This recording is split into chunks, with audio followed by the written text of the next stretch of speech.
Hi, sign summary here.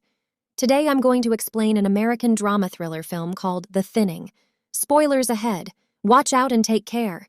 It is 2039 and the Earth has become overpopulated. The human race is on the verge of dying. The United Nations declares that all nations must annually cut their populations by 5%. Following those orders, the United States implements a rule called The Thinning. In The Thinning, the students must attend a standardized test every year. In the test, whoever fails is executed by injecting them with a drug. The movie starts as Lena Michaels is tutoring a high school kid named Simon. Simon seems to have a hard time solving the equations, so he asks Lena for something. She takes out a box of lenses and hands it to him. As soon as Simon wears them, he is able to solve all the math problems.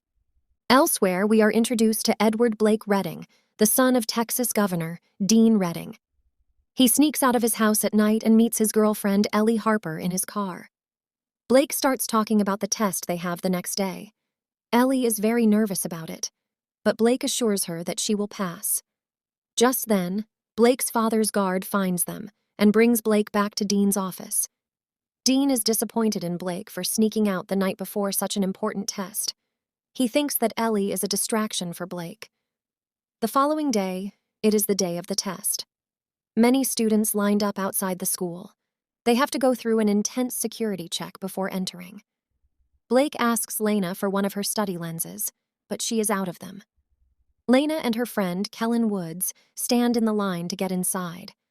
One of the students had cheats written in his arms. When he is caught, he tries to run away. The guards capture him. No one has ever been able to escape the exams or cheat on it. Inside the school, Blake and Ellie hug for the last time before entering the exam hall, and soon the exam starts. They have 2 hours to complete the test. Everyone starts solving the problems on their tablets. Lena solves all of them without any problem and is the first to complete it. Her friend Kellen seems to be struggling. When the exam is over, they immediately get the results. The teacher in the class is calling several names who fail the exam. Students are anxious, hoping this will be over soon. Those who fail are taken by the guards. They cry, resist the guards, and some even try to run away. The guard would beat up those students who resist. Luckily, Lena, Kellen, and Blake pass. However, at the last moment, Blake's girlfriend Ellie is called by the teacher, so the guards take her away. He quickly calls his father and asks him to help Ellie. However, his father doesn't agree, saying that the law is the same for everyone. Frustrated, he runs to save her himself. He attacks the guards and asks Ellie to run away, but to no avail. No one would be able to escape.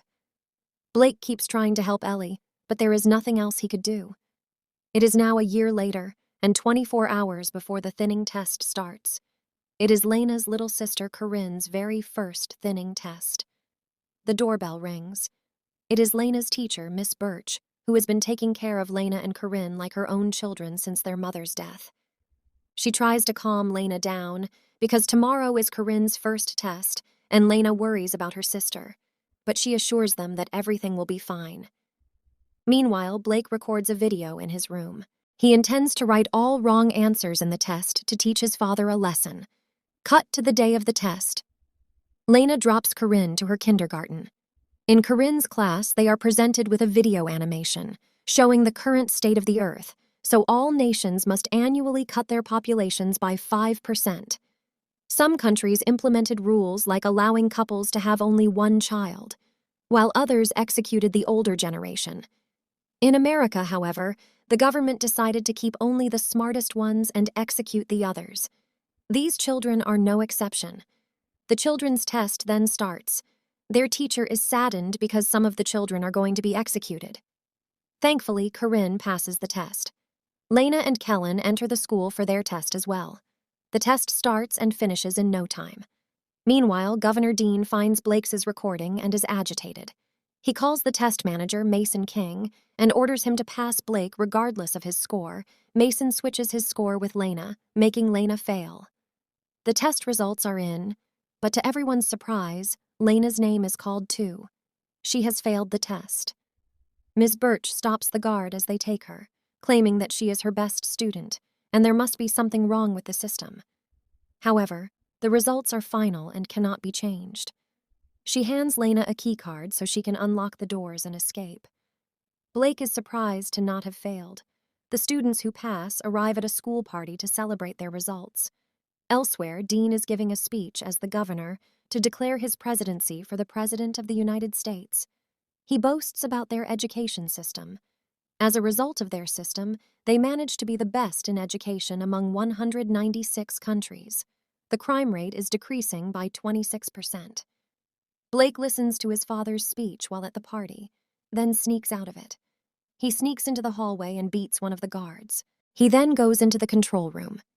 Meanwhile, Lena and the students who have failed are taken into a room and put against a wall. They are forced to remove all of their clothing for decontamination. Then, Lena and the others are taken to a room where the guards are about to execute them by lethal injection. Suddenly, Blake cuts the electricity off, making the whole school go dark. Taking this chance, the students who are about to be executed free themselves and try to run away. But none of them succeeds, except for Lena. She uses the keycard her teacher had given her and gets out of the room. Soon after, Mason comes to the room and asks for a head count. They find out that Lena is missing and start looking for her. Blake finds Lana and helps her fighting one of the guards. While talking, they realize that something was done to Blake and Lena's results. They both enter into a vent and hide. They follow the network cables to go to the server room where they can look at the results through the computer. Meanwhile, the school is still in complete lockdown due to the power failure. The news gets outside and is being broadcasted all over the state. The parents outside are getting concerned. Governor Dean calls Mason to ask him about the situation. Meanwhile, the vents below Blake breaks, making him fall into the swimming pool below. Lena jumps after him. She brings him out of the water, but he is not breathing. Lena gives him CPR and somehow manages to save him. Blake and Lena change to some clothes they find in the pool's lockers. They then continue to go through the vents and reach the server room, but a guard stands in front of the door. Moreover, Lena's key card falls down the vent in front of the guard. He doesn't notice the card, but now she has to get it back somehow. Her plan is to go to the science lab and join a string with a magnet to fish the key through the vent, so they head down to the lab to retrieve the equipment needed. However, in the lab, they make a slight noise causing the guard to approach the lab. They quickly try to escape. Lena manages to get back to the vents, but Blake is stuck hiding in the lab. Lena moves through it to fish the keys. She successfully manages to get it up halfway, when suddenly, a guard catches it. But it turns out that it is Blake disguising as the guard. He had beaten the guard and put his clothes on. Shortly, the guard the two of them had attacked earlier tells Mason about them. He reveals that Lena had a keycard with her. Mason gathers all the teachers together, suspecting that someone has given it to their students. When Ms. Birch is in the room with other teachers, she flirts with another teacher and manages to take his keycard. Mason continues checking the teachers for their keycards and ID cards. Birch saves herself by showing them the card. Since the other teacher doesn't have his, Mason threatens him to tell them where Lena is. However, he insists he doesn't know anything as Mason beats him. Lena finally gets to the server room. She opens the computer using the keycard, but Mason has it protected with a password. She then texts Kellen, who is good at hacking, to provide her with the access. After some time, Kellen receives Lena's text. He helps her to get through Mason's computer. Lena then searches for her results and finds out she got 98% but still failed, while Blake got 15% and passed. She does more research and finds out that Ellie, too, had gotten 88% and failed, while others who had less marks than her passed.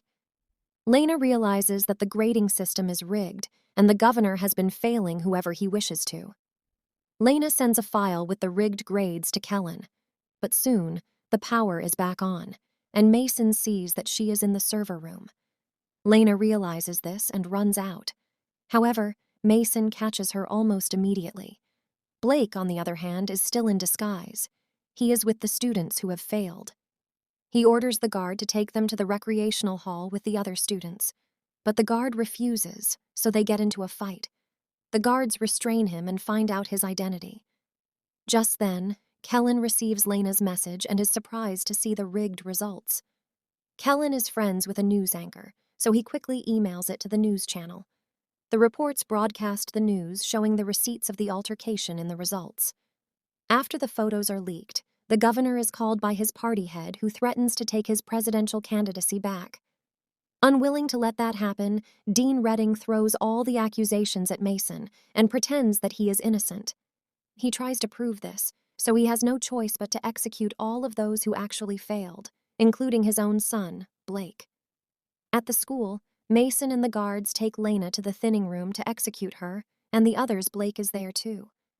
Mason calls Dean to ask him if they should proceed to execute the students, but Dean tells him to stop. He wants the students who have actually failed to be executed, including his own son. The guards free Lena and other students who have actually passed the test. Lena kisses Blake, but the guards take him and the rest who have failed. They execute them by injecting them with a drug. As the lockdown ends, Lena is reunited with her younger sister Corinne and Miss Birch. Cut to a few hours later, we see the bodies of the executed students being taken underground in an elevator. The students start to move, revealing that the drug they were injected to be a sleeping drug. They stop when they reach a factory-like place. It is filled with goods being produced by the tech company Asuru Global. Many people work in the factory. Just then, Blake is surprised to notice that one of them is actually Ellie, his girlfriend. This indicates that the students who are supposed to be executed are actually brought underground to work as slaves for a multi-million company. This was all planned by the government as a strategy to get free labor. Subscribe for more videos like this, turn on notifications, and leave a like to help the channel out. Thank you for watching.